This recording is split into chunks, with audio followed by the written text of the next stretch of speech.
Mr. Speaker, allow me to start by thanking the President, His Excellency E.D. Mnangagwa, and the Honorable Vice President, Kembo Mohadi, and Constantino Chiwenga, for their valuable leadership and guidance as we advance the necessary reforms geared towards achieving Vision 2030. The President's vision and political will and leadership has facilitated the implementation of a number of bold policy measures under a challenging economic environment. This was clear from the State of the Nation address by His Excellency on 1 October 2019. Mr. Speaker, the theme of the 2020 national budget is therefore gearing for higher productivity, growth, and job creation. Let me start with the state of the economy, Mr. Speaker, The year 2019 started with good prospects following the introduction of key macro fiscal reforms aimed at stabilizing and resuscitating the economy in line with the Transitional Stabilization Program objectives. Allow me to share a quote from Orson Whitney, a famous religious leader, where he says that no pain that we suffer, no trial that we experience is wasted. It ministers to our education and development. The reforms which were centered on austerity for prosperity were in no way a retribution, especially in view of the fact that our public finances were not balancing following years of unsustained fiscal deficits. To correct that, the new dispensation had to put aside the notion of shortcuts, magic solutions, loose funding by strengthening fiscal discipline and tightening monetary policy in order to start rebuilding the economy. This primarily entails switching priorities from unproductive fiscal operations to sound and responsible fiscal spending, which placed the fiscus on the right path. And indeed, during the course of the year, specific milestones were made, particularly in sanitizing public finances, implementing structural reforms, infrastructure rehabilitation, social service delivery, among other achievements. With regards to the fiscus, implementation of fiscal consolidation reforms saw consistent monthly budget surpluses or savings reaching 1.4 billion Zimbabwe dollars between January and August 2019. Similarly, the current account managed to deliver a positive balance of 116.4 million United States dollars during the first half of the year, which all pointed to positive signs for restoring the much-needed macro fiscal stability and elimination of the twin deficit. A complex macroeconomic environment marked with acute foreign currency shortages amid limited international financial support, marked distortions, and rising inflation further imposed immense pressure on the economy. These challenges reversed some of the stabilization gains we had made and put us off track on some of our TSP and the staff monitored program targets. Consequently, the economy was left in a weak position during the better part of the year, with growth now projected at minus 6.5% in 2019. Inflationary pressures also arose from the depreciation of the depreciating exchange rate of the local currency against the US dollar. This was further fueled by adverse market expectations during the second half of the year. Economic recovery of up to 3% is projected in 2020, primarily premised on the following key assumptions. We expect, one, a better rainfall season supported by increased support towards rehabilitation and development of irrigation infrastructure to sustain agriculture activities. Also, we expect better planning for increased agriculture production. That's also critical. Number two, we expect improved macroeconomic stability through continued fiscal and monetary discipline, as well as a substantial improvement in the balance of payments position. This will also improve due to improved electricity supply through imports and other alternative sources of energy. These include harnessing of emergency power generation capacity from independent power producers and projects. The extension of supportive tax and non-tax incentives to stimulate domestic production, yet another factor. Advancing implementation of the ongoing ease of doing business reforms will also improve the investment climate and be a positive factor as well. And finally, increased investment by both government and the private sector is yet another factor that will impact positively on the prospects of the economy. Similarly, monthly inflation is expected to fall to single digit from the first quarter of 2020 to close the year at 2% on the back of commitment by RBZ, the Reserve Bank of Zimbabwe, to implement tight reserve money supply targeting framework as announced in the second 2019 monetary policy statement. Wage compression has affected aggregate demand with its negative effect on the GDP. Government is committed to ensuring a decent standard of living for its public servants and will take into account inflationary developments in the ongoing COLA wage negotiations. Treasury has made arrangements to pay all civil servants their bonuses in the month of November. All civil servants. The bonuses are based on a formula that is inclusive of transport and housing allowances, which is a one-off variation to current policy which base these payments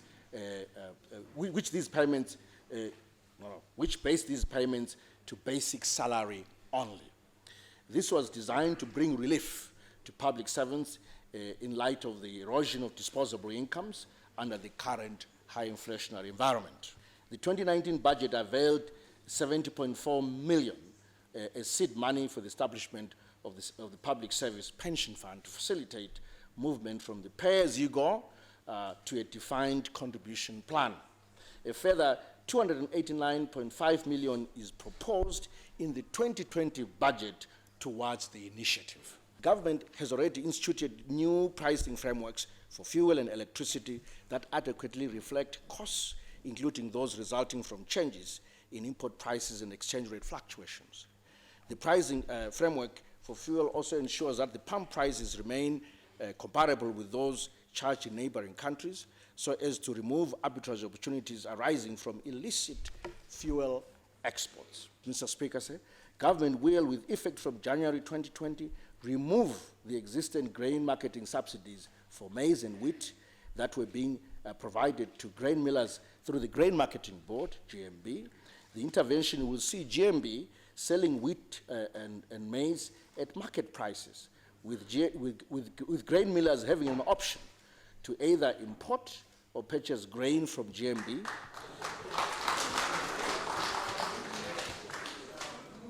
This means the prices of basic commodities such as bread and mealie meal may adjust. In order to protect vulnerable groups of our society, government will extend targeted subsidies on the production of roller meal, of cooking oil, and the standard loaf of bread.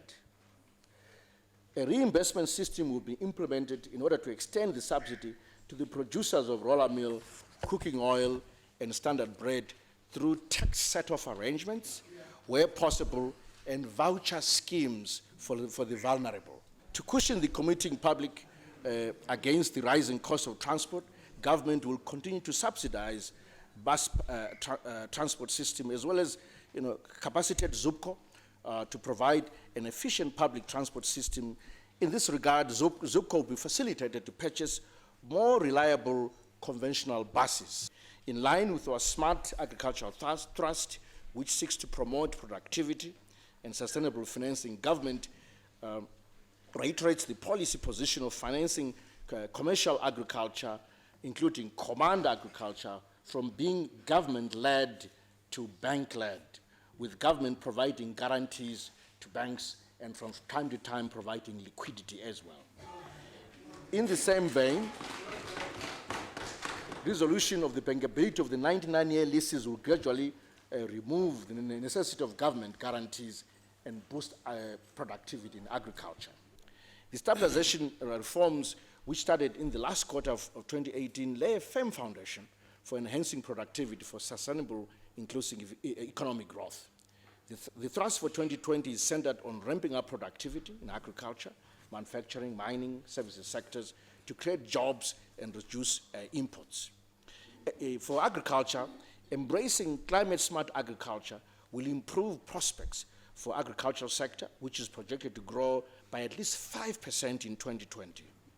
This growth is attributable also to a better rainfall season during the 2019-2020 season, supported by timely disbursements of inputs. Accordingly, for the capacitation of the Ministry of Lands, Agriculture, Water, Climate and Rural Resettlement, I'm allocating 1.9 billion Zimbabwe dollars for its prioritized programs, which is in irrigation, veterinary services, farmer compensation, agriculture, education, extension services, crop and livestock research and technology, land survey and mapping, and the total, without reading the figures out, is 1.9 billion.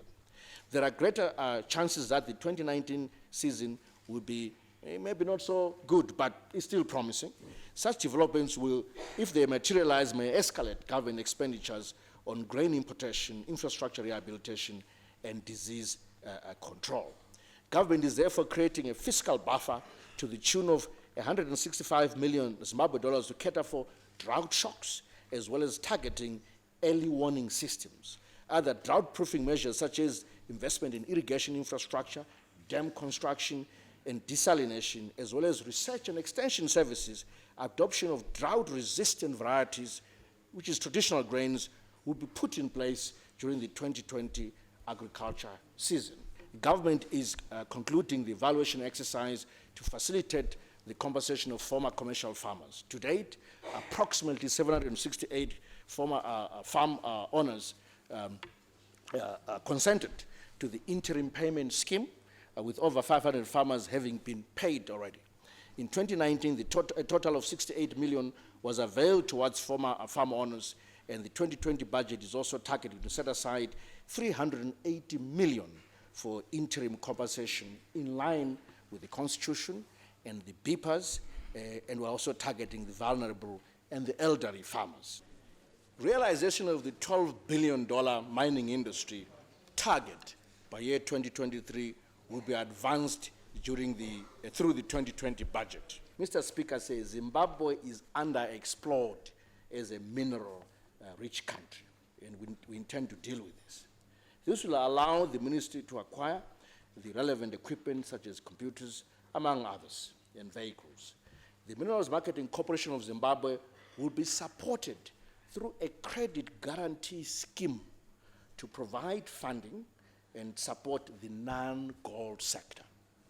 Accordingly, I'm allocating 293.2 million to the Ministry of Mines and the Mining Development for its capacitation in terms of planning, promotion of exploration, data capturing, automation, among others. The 2020 budget is therefore advancing industrialization thrust through actualizing value chains and implementing the local content strategy, initially targeting support to the following subsectors: pharmaceuticals, tire production, hides and leather processing, and steel production. Treasury will capitalize the IDC, the Industrial Development Corporation, by $240 million to enable it to undertake its mandate effectively. IDC will focus on promotion of research and development to increase productivity, diversification, and broadening product range and creating opportunities for job creation. Treasury will also provide a guarantee scheme for companies to access capital from financial institutions for retooling purposes. Overall, the Ministry of Industry and Commerce is allocated a budget of 368 billion, excluding the other resources directed to IDC and excluding the credit guarantee scheme for companies to access credit from financial institutions for retooling. The devolution program should embrace the rural growth poles development, a model anchored on cascading special economic zones to the respective growth poles. Growth poles will be considered on the basis of the comparative advantage of the area. Local authorities have therefore a greater role to play in promoting this model through developing the necessary infrastructure and investment mobilization initiatives. Emphasis will be on ensuring that targeted growth poles have the necessary basic infrastructure of potable water and sanitation. Tourism is recognized as one of the pillars anchoring the country's economic growth.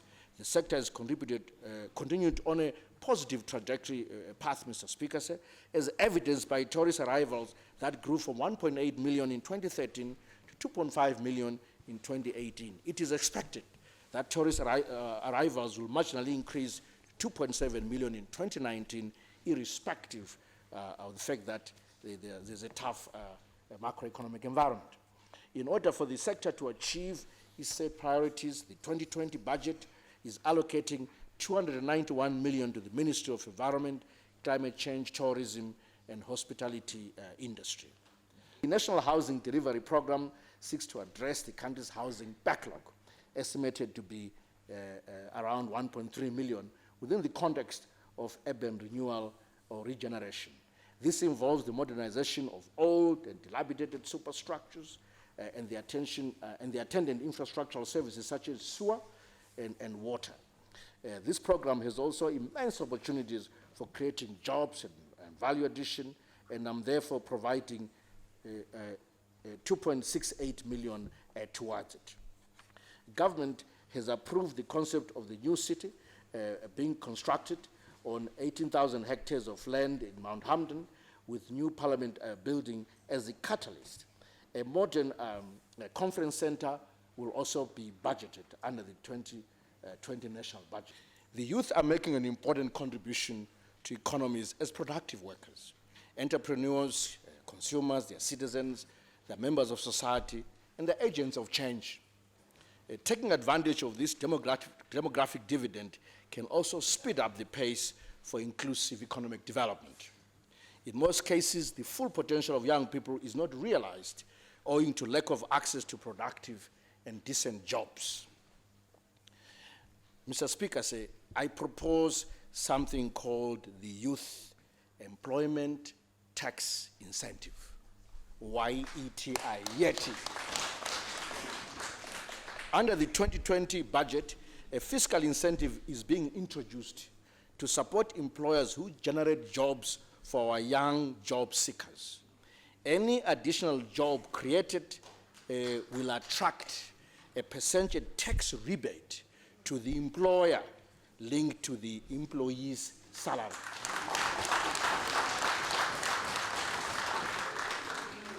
This measure will reduce the employer's cost of hiring young people through a cost-sharing mechanism with government. To operationalize the YETI program, the Minister of Finance and Economic Development will work closely with ZIMRA, Minister of Justice, Minister of Labor and Social Services, MCOs, and other relevant organizations to work out the respective legal and administrative framework. There's a budget breakdown there which shows what we're allocating for the budget, loans, development partners, public entities' own resources, and some statutory funds. Consistent with the prioritization framework of the 2020 Infrastructure Investment Plan, the following allocations are proposed. For transport, 4.5 billion, for energy, 8.9 billion, and then for water and sanitation, 2.5 billion, agriculture infrastructure, 0.9 billion, ICT, 1.2 billion, housing, 2.68 billion, health, 2 billion, the education sector, 1.9 billion.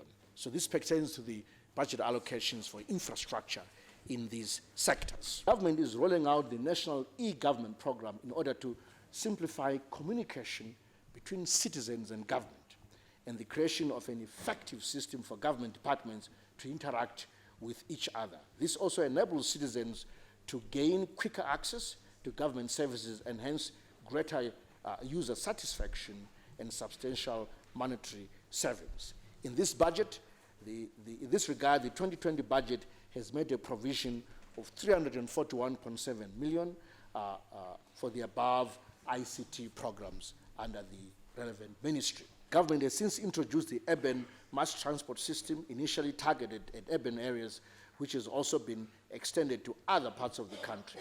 The government will deepen and fine-tune the system in order to bring sanity to the sector, and meanwhile allocates $540 million as a subsidy to this public policy program.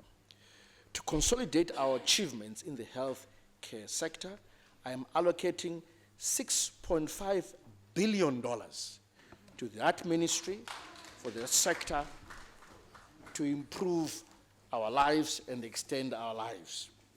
This will cater for a health infrastructure, personnel welfare, medicines, drugs, and sundries, among other essential hospital equipment and necessities. Government will therefore continue to focus on creating a highly developed human capital in primary, secondary, and tertiary education, and has accordingly allocated $8.5 billion for the Ministry of Primary and Secondary Education. And $2.2 billion for the Higher and Tertiary Education Ministry. I think it's now higher education, higher and tertiary education, I think innovation and science and technology development for their various programs, $2.2 billion.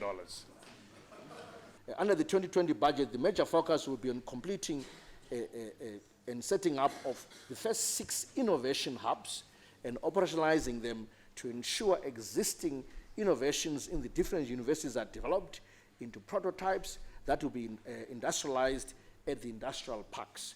Resources will be allocated to stimulate and support innovation and industrialization.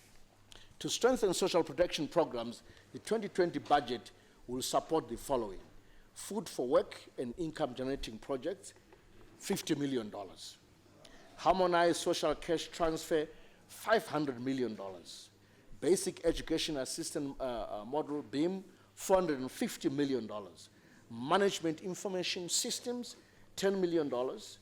Decent work country program, $300 million. And the food deficit mitigation, $1 billion. Overall, the Ministry of Public Service, Labor and Social Welfare is allocated a budget of $2.4 billion. Priority is also being given to support towards expediting the work on alignment of the laws to the Constitution. Resources will be availed towards prisons and correctional services, farm production enhancement program, construction of institutional accommodation and institutional provision for prisoners and security vehicles. Let me turn to Parliament and the Audit Office. Within the limitations of the budget, Mr. Speaker, sir, Treasury has allocated $1.87 billion to Parliament. I propose to extend and increase the excise duty free ring-fence import quota from 175,000 liters to 200,000 liters per annum for a period of 2 years beginning 1 January 2020. I propose to extend the suspension of duty on the outstanding quota of luxury buses for a period of 12 months, taking into account developments in the motor industry. I've listened to that recommendation. Public services buses, I further propose to extend the suspension of duty facility for the importation of 100 buses for 12 months beginning 1 January 2019 in order to afford an opportunity for bus operators to replenish their fleet. For the avoidance of doubt, all bulk payments through mobile money banking platforms attract intermediated money transfer tax, except where such payments relate to remuneration. I therefore propose to exempt from IMTT social transfers by development partners accredited in terms of the Privileges and Immunities Act. Furthermore, I propose to reduce the VAT standard rate from the current 15% down to 14.5%, with effect from 1 January 2020 in order to stimulate aggregate demand. Sanitary ware is a basic commodity for the hygiene of women and girls. However, its unaffordability is exposing the vulnerable to health-related problems. I therefore propose to extend duty exemption on sanitary ware for a further 12 months and also include sanitary cups and pants on the list of duty-free products. The monetary and fiscal reforms undertaken, if supported by increased domestic production, will clearly lay a firm foundation for sustainable and inclusive economic growth. In this regard, our thrust and priority for 2020 is centered on domestic production, productivity, job creation, all leading to growth. While we are focusing on productivity and growth, we are not lost to broader understanding of human and overall development, and for which I quote a famous economist, Indian economist, Nobel Prize winner in economics, Professor Amartya Sen. He argues that human development is about the expansion of citizens' capabilities to fend for themselves. Let's always remember that, Mr. Speaker. I thank you.